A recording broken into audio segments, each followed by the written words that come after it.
Chapter 5 I Go to the Queen's Ferry. Much rain fell in the night, and the next morning there blew a bitter wintry wind out of the northwest, driving scattered clouds.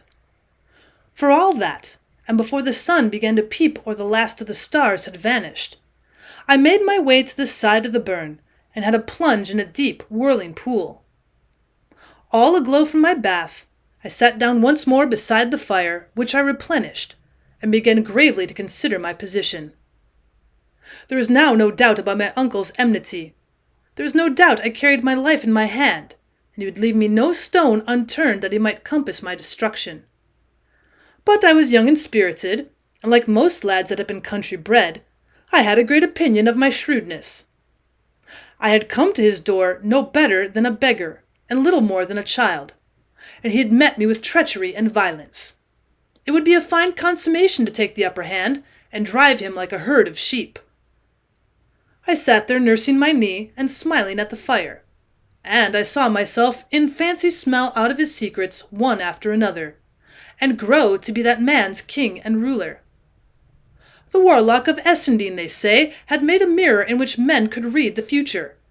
It must have been of other stuff than burning coal, for in all the shapes and pictures that I sat and gazed at, there was never a ship, never a seaman with a hairy cap, never a big bludgeon for my silly head, or the least sign of all these tribulations that were ripe to fall on me.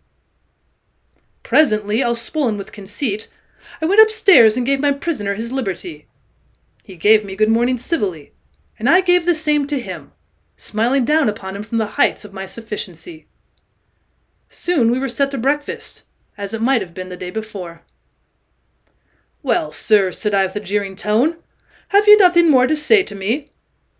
And then, as he made no articulate reply, "It will be time, I think, to understand each other," I continued. "You took me for a country Johnny-Raw, with no more mother wit or courage than a porridge stick. And I took you for a good man, or no worse than others at the least. It seems we are both wrong. What cause you have to fear me, to cheat me, and to attempt my life?" He murmured something about a jest, and that he liked a bit of fun, and then seeing me smile changed his tone, and assured me he would make all clear as soon as we had breakfasted. I saw that by his face that he had no lie ready for me, though he was hard at work preparing one, and I think I was about to tell him so when we were interrupted by a knocking at the door. Bidding my uncle sit where he was, I went to open it, and found on the doorstep a half-grown boy in sea-clothes. He'd no sooner seen me than he began to dance some steps of the sea hornpipe, which I had never before heard of, far less seen, snapping his fingers in the air and footing it right cleverly.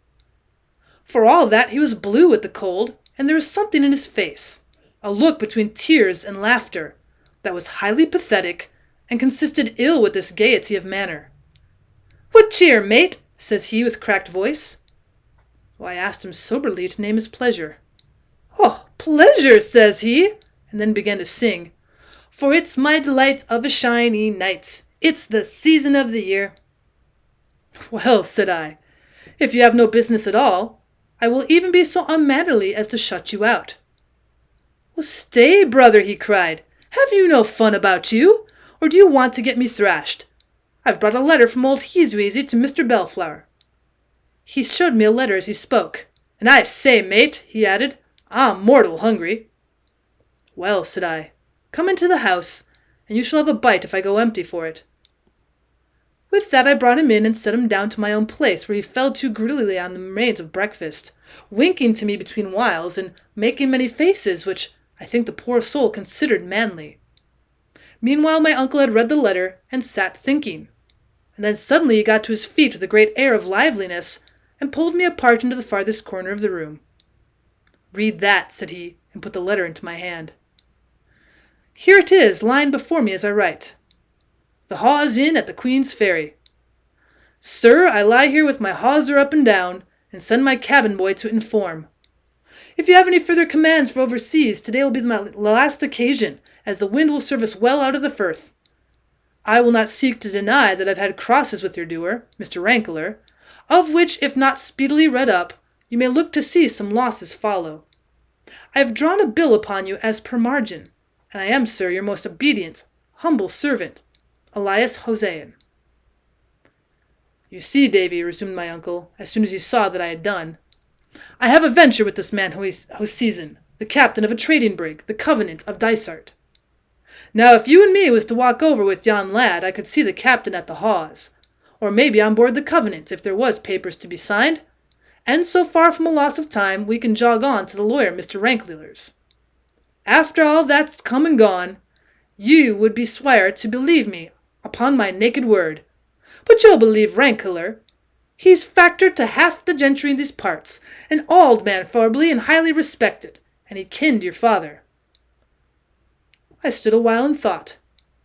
I was going to some place of shipping which was doubtless populous, and where my uncle durst attempt no violence.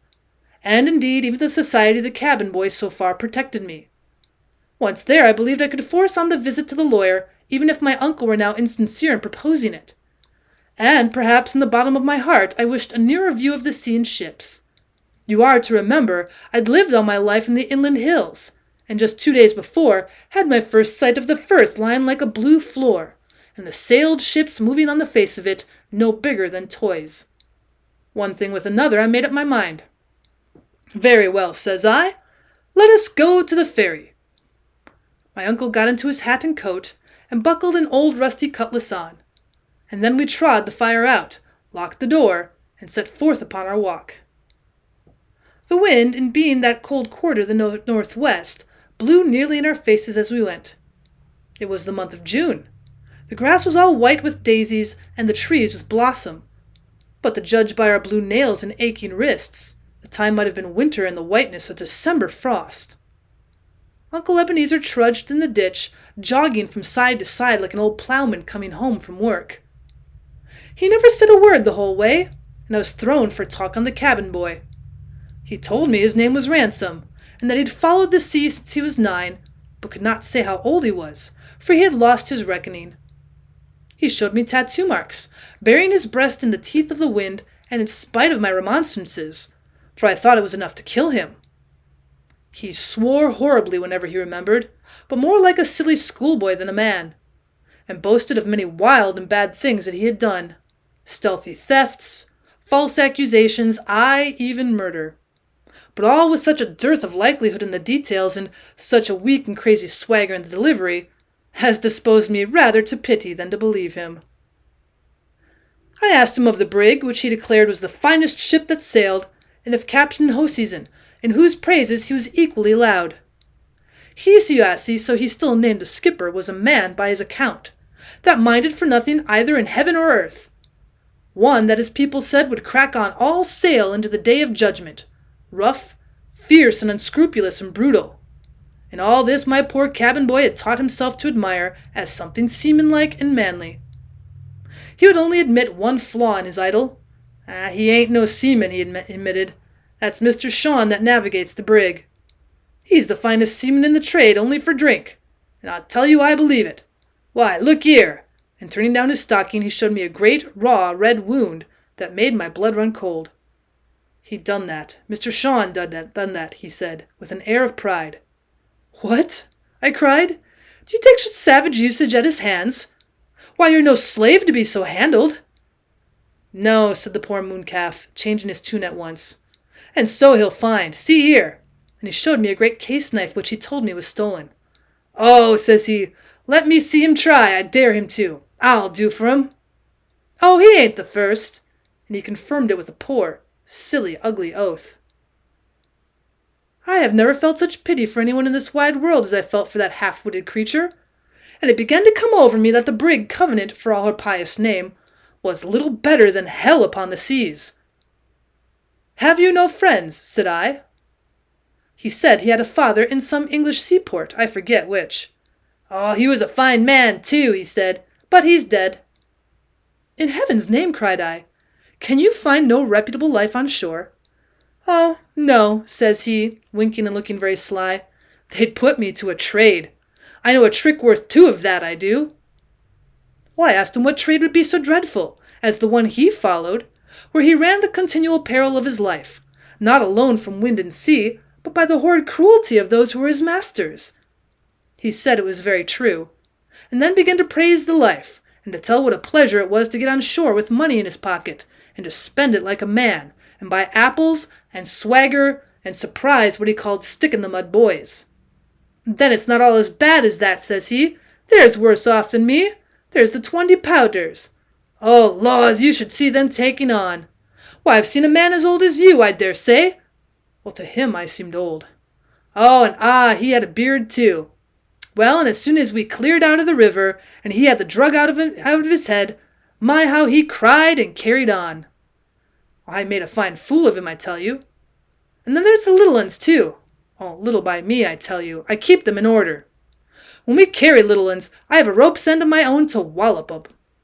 And so he ran on until it came on me what he meant by 20-pounders were those unhappy criminals who were sent overseas to slavery in North America, or the still more unhappy innocents who were kidnapped or trepanned, as the word went, for private interest or vengeance. Just as we came to the top of the hill and looked down upon the ferry and the Hope. The Firth of Forth, as is very well known, narrows at this point to the width of a good-sized river, which makes a convenient ferry going north, and turns the upper reach into the landlocked haven for all manner of ships. Right in the midst of the narrows lies an islet with some ruins, and on the south shore they've built a pier for the service of the ferry, and at the end of the pier on the other side of the road, and backed against a pretty garden of holly trees and hawthorns, I could see the building which they called the Hawes Inn. The town of Queensferry lies farther west, and the neighborhood of the inn looked pretty lonely at that time of day, for the boat had just gone north with passengers. A skiff, however, laid beside the pier, with some seamen sleeping on the thwarts. This, as Ransom told me, was the brig's boat waiting for the captain. About half a mile off, and all alone in the anchorage, he showed me the Covenant herself. There was a sea-going bulsail on board. Yards were swinging into place, and as the wind blew from that quarter, I could hear the song of the sailors as they pulled upon the ropes.